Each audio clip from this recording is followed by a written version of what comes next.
Just recently, we are all aware of the death of Supreme Court Justice Ruth Bader Ginsburg's passing. That has caused a considerable amount of visceral reaction by some people to the fact that it may endanger the way the Supreme Court views the Constitution and reacts to the Constitution.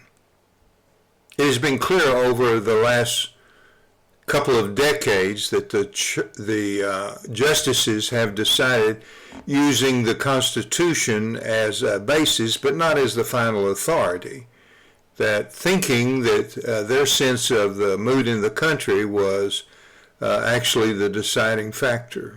That has resulted in Roe v. Wade and many other things that move the court away from the intentions of the originators. But now, with the opportunity to appoint another justice who views the Constitution in the light of those who originally wrote the Constitution and interpret that based on the view originally held, things could change. Using that as a background, I'd like to talk to you about church, because unfortunately we have followed after the direction of the culture rather than being originalist, in that we go back to the Scripture, interpret the Scripture based on the way that it was originally intended, using the early church fathers, especially the apostolic fathers, as our commentary on that, rather than the most current Dr. So-and-so. That's important. My name is Roy Clark. I pastor Faith Bible Church in Temple, Texas, and we take an originalist position. Long ago, when I was finishing my master's degree, I abandoned quoting Dr. So-and-so. All the years before that I discovered that Augustine was in fact a pseudo-Gnostic, and that many of his views absolutely conflicted with the ways that the early church was doing church. As a matter of fact, what happened with Augustine in the 400s led to many of the things that we're facing today, and one of the reasons I believe that the church, like the Supreme Court, has been derelict. Now, I'm not the only one that takes this view, but then I'm responsible for Faith Bible, and so that is the view held in our church. We're seeing a lot of people begin to try to inculcate cultural norms, and those change every generation. As a matter of fact, the young people coming up now are not liberal. By and large, they're very, very conservative. Now, they're not in church, and that's unfortunate. But why would they be when the church is leaning more liberal and more in the vein of the culture that surrounds it? Why would they want to be part of that? I don't think I would want to be part of that. So what does that mean? Well, that means this little series that we're going through is going to be an originalist approach. It is going to be according to the way church was for those couple of hundred years, where there is no divisions, no denominations, and no arguments. The arguments came from outside, and the church united, defended. It is only later, with the changes brought about by St. Augustine and those that followed him, Luther to a lesser degree, the Catholic Church, Calvinism, Arminianism, all of those isms that came into place, which we pay very little attention to at all. We go back to the time when the church was united and the church was pleasing to God. Now, that is not to cast a disparaging word on other churches, because we know we're not the only ones doing that. But it is to challenge those churches that have taken a position focused on some of the isms today that seek to redirect the church from its original view into something quite acceptable to humans, but totally unacceptable to God and totally contrary to the church as it originally was. I hope over the period of time to share with you those things that make our position the most needed position for the church today. If we want to reverse the influence in our nation, if we want to see our nation become a more peaceful, a more grounded rather than a confused culture, then we're going to get back to church.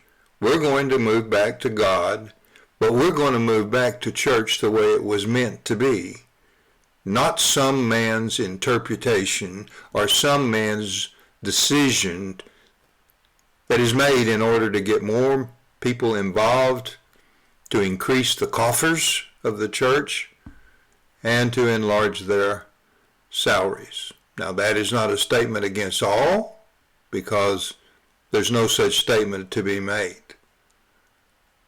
But there are those who do that, and they know who they are. And if Christians are attentive rather than just blind followers, they know who they are.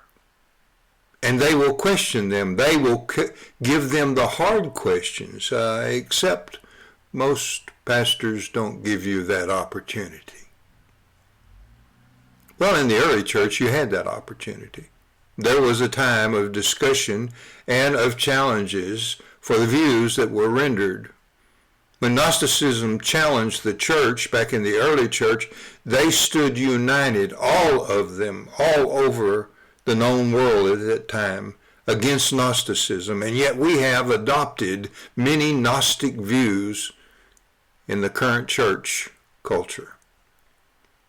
I think in some cases we've become somewhat of a mystic, thinking that we have the right to mysticize, to try to spiritualize clear norms in Scripture. We do not. We should not. And God forgive us if we continue to do it. So exactly what am I trying to say? What I am trying to say is, just like the Supreme Court is about to make a move, as small as we are and as unimportant as we are, our desire is to see more churches make the transition to a place similar to where we are. We don't think we can do it perfectly because we don't know. We weren't there in the early church, but we have a ton of documentation to help us understand it. But we don't use that.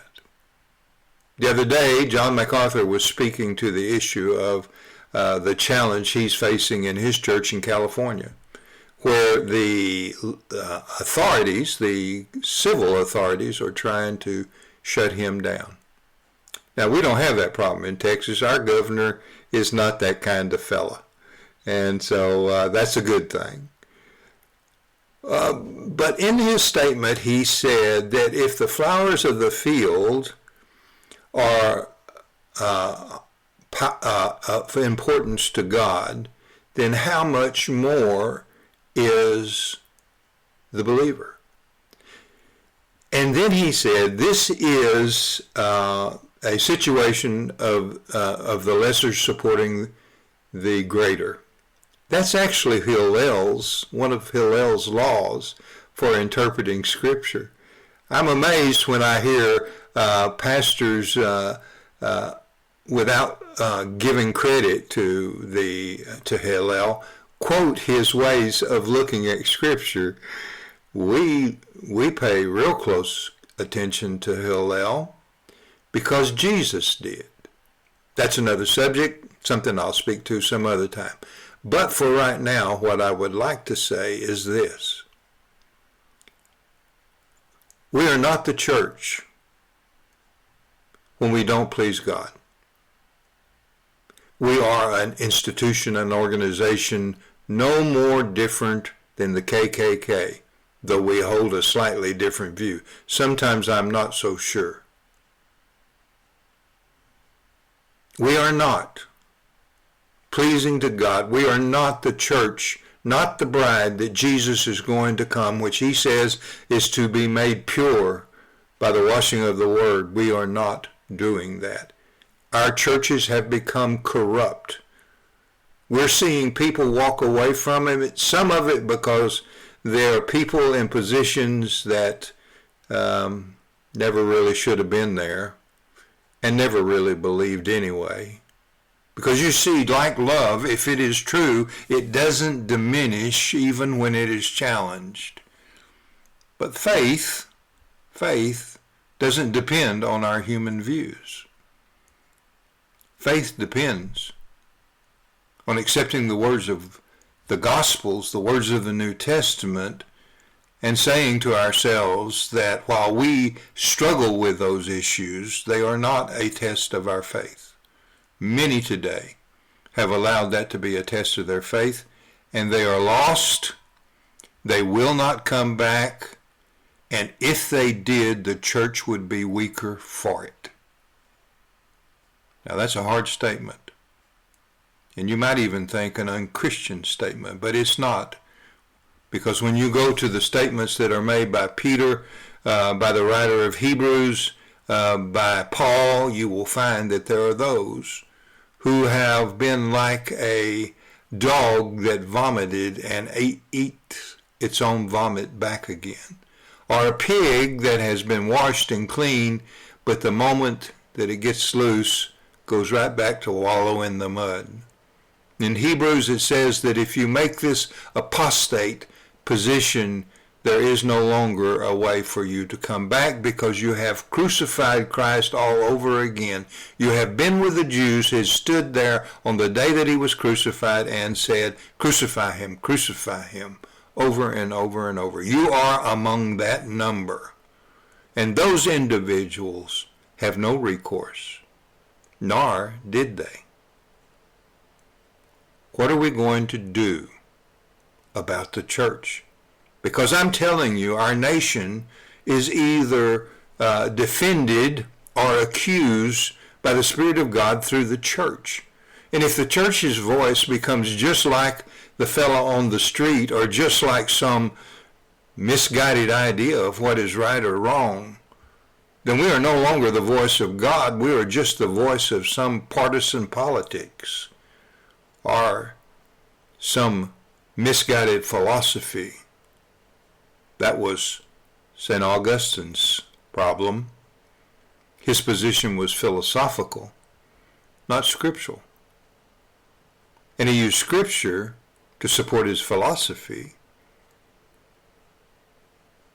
All wrong. And much of the church today in America is wrong. It is no wonder that we're losing people. It is no wonder that people are walking away from the church. It is no wonder that the growing fad in America today is home churches and small, simple churches.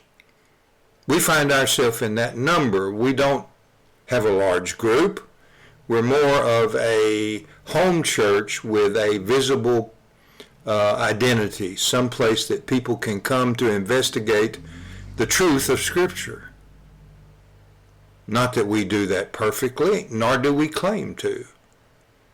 But because we use the commentary of the Apostolic Fathers and the early church writers, many of which were personally acquainted with the apostles and personally taught what those words written in the New Testament were to be understood to mean, we believe we're standing a lot closer than most.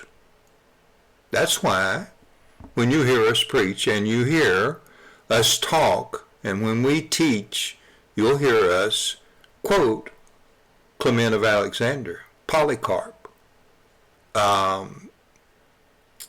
Irenaeus, Papias, Those people knew the apostles.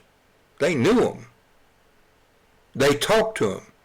A couple of them, Clement of Alexandria, is mentioned in Scripture, as is Pastor Hermas mentioned in Scripture. So these are people that the apostles, when writing, knew, and actually in part of their salutations mentioned them by name. Now, I don't know about you, but I trust somebody that was standing there, even though that probably isn't perfect, but I trust someone who was standing there much more than I believe. Dr. So-and-so from the University of so-and-so. I trust that more than I would trust what I say if I can't back it up by Scripture, and I can't strengthen that through commentary by those who were there. My name is Roy Clark. We love the Lord at Faith Bible, and we strive to the best of our ability to get back to the roots, to be originalist when it comes to the Bible, and to seek the commentary of those who are closest to the original writers. May God bless you.